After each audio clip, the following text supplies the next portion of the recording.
So dito sa Tuburan, Santo Rosario, Pandan, Antique, habang umuulan,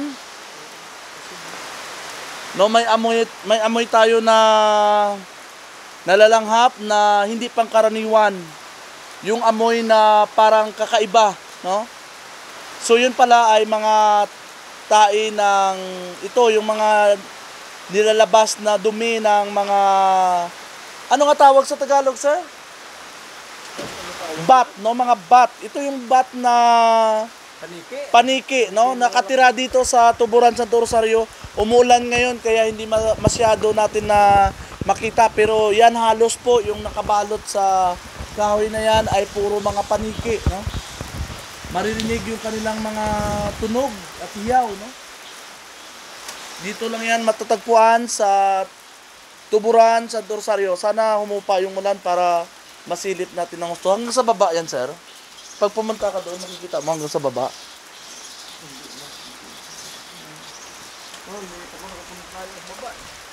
So yan, no, puro paniki. Yan, nakabalot sa puro paniki yung makikita natin dyan. Dito sa Tuburan, Santo Rosario, no. 3 years na pala sila dito na nakatira. Teka, titingnan natin.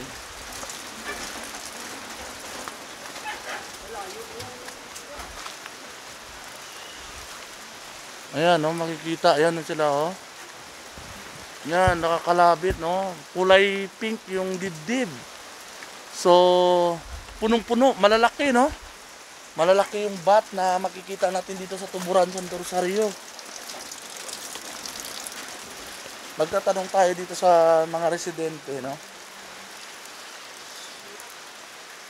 Sir. Hello, ma'am. Good afternoon. Live makikita po tayo sa ating YouTube channel, no? Sir, tatanong ko lang itong mga bat na to. Nag-iingay ba sila sa tuwing? Pag madaling araw, balik nila.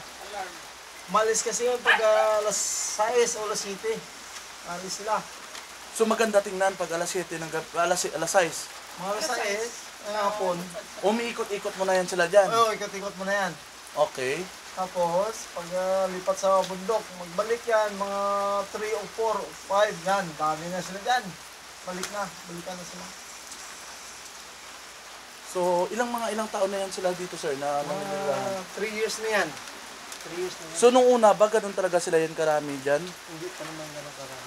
Pero ngayon, Madami dito yung mga anak. nanganak ko, punong-puno nga. Sobrang ganda ng tanawin din. So, ito parang maganda rin to na attraction. Nabisita na ba to ng mga kinaukulan? Marami Nagpunta dito? pag para sila dyan, titingnan nila. May taga-Kulasi yan eh. May pumunta dyan sa ilalim mismo. DNR. Dinar. Tinignan nila.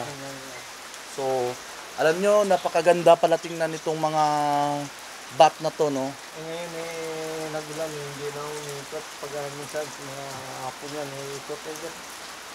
Sobrang ganda tingnan na punong-puno talaga ng mga bat. Makikita natin na nakabalot sa isang puno na matatagpuan dito sa Tuburan, Santo Rosario, Pandan, Antique, Philippines, no?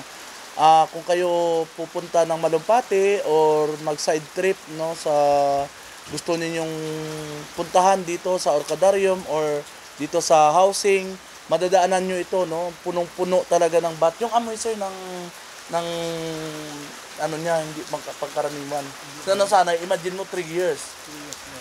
So, sa trabaho kasi ako eh, kaya sila nakakaano dito.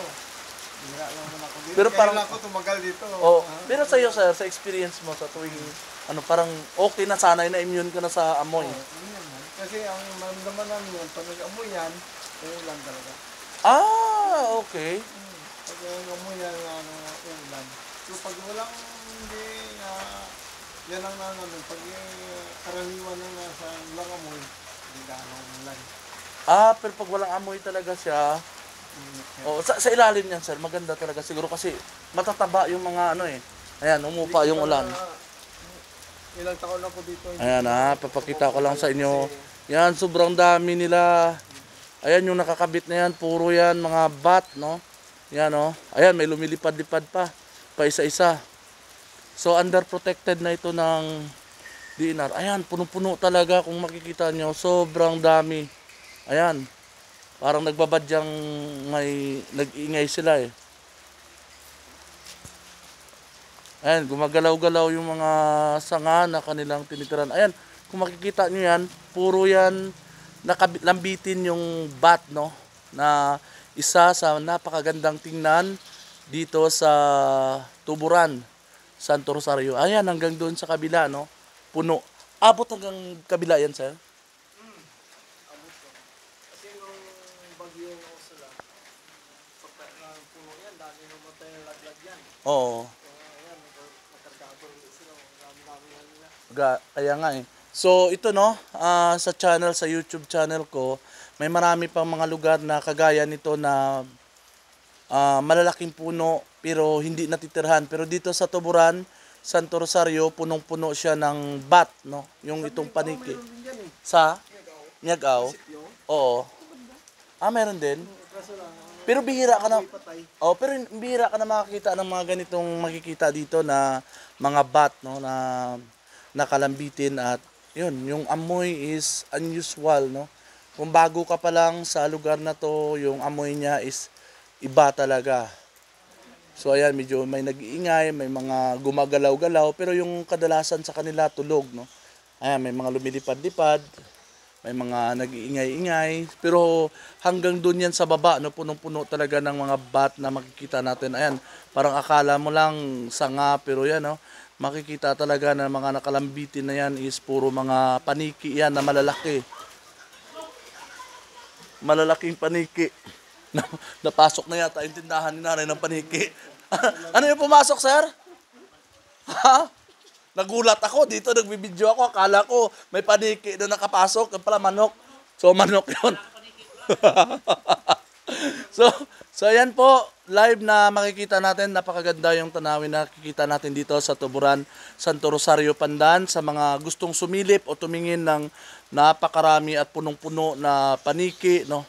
Makikita dito sa punong kahoy na ito, dito lang sa Tuburan, Santo Rosario, Pandan, Antique. So sir, para sa'yo sir, anong mga gusto mong sabihin, no, para ma-invite natin yung mga tagapanood natin ng ating channel na masilip, no, itong ano. Ay, punta yun dito dahil handaan sa namin na Makikita. nakikita. Lalo dito sa Malumpati. Oo. So kaya siguro ito natitirhan ng mga paniki, yung mga puno dito kasi yung Malumpati natin is the best din na lugar, no? Pero hindi lang, no, Malumpati ang interesting na puntahan ngayon, pero ito yung parang sanctuary.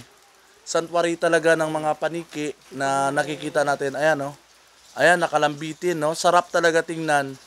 Mga ingay nila, ayan, gumagalaw-galaw. So napakaganda. Sa namin pag madaling araw.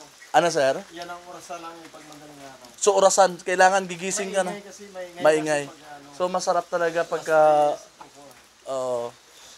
So yan, no, I invited you to watch, no. Manood tayo dito ng paniki na nakalambitin dito sa Tuburan, Santo Rosario, Pandan. No, madali lang itong hanapin, lagpas ka lang ng housing. Lagpas ng housing mga 100 meters. Magtanong lang kayo kung saan yung sanctuary ng paniki, no, makikita na yan dito. Dito sa Prop 5. Oh, sa Proc 5. So sa mga gusto diyan, no, paki-subscribe na lang din po yung YouTube channel ko para updated kayo sa iba pang mga lugar na napupuntahan natin. Katulad nitong Paniki Sanctuary na makikita dito sa Tuburan, Santo Rosario, Antique, Pandan, Antique na napakagandang tingnan.